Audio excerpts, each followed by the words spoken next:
দর্শক, diploma intern নার্সদের উপর হামলার প্রতিবাদে মানববন্ধন ও বিক্ষোভ সমাবেশ করছে রাজশাহী নার্সিং কলেজের শিক্ষার্থীরা। এ বিষয়ে বিস্তারিত জানাতে আমাদের সঙ্গে সরাসরি যুক্ত হচ্ছেন সহকর্মী মতিউর মুর্তজা।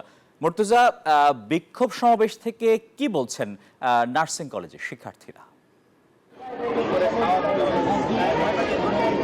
আসিফ টিপু, রাজশাহীতে কয়েকদিন আগে বিএসসি নার্সিং শিক্ষার্থীদের উপর হামলার ঘটনা ঘটে। সেই ঘটনার প্রতিবাদে আজকে সকাল 11:30 থেকে বিক্ষোভ করছে রাজশাহী নার্সিং কলেজের শিক্ষার্থীরা। এখানে বিএসসি নার্সরা যারা আন্দোলন করছেন তারা বলছেন যে তাদের উপর সিনিয়র স্টাফ নার্স ও ডিপ্লোমা ইন্টার্ন নার্সদের দ্বারা হামলার শিকার হয়েছেন। তারা সেই হামলার যারা জড়িত ছিল তাদের শাস্তির দাবিতে তারা কিন্তু আজকের এই কর্মসূচি পালন করছে। আমরা একজন শিক্ষার্থীর সঙ্গে কথা বলি যে কি দাবি জানাচ্ছেন আপনারা?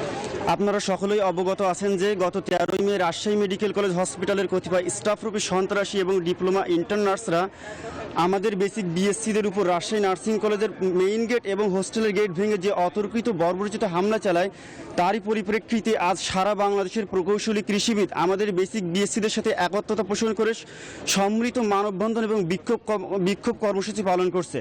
আজ আমরা এই কর্মসূচি থেকে সরকারের কাছে দুইটা দাবি পেশ করতে চাই।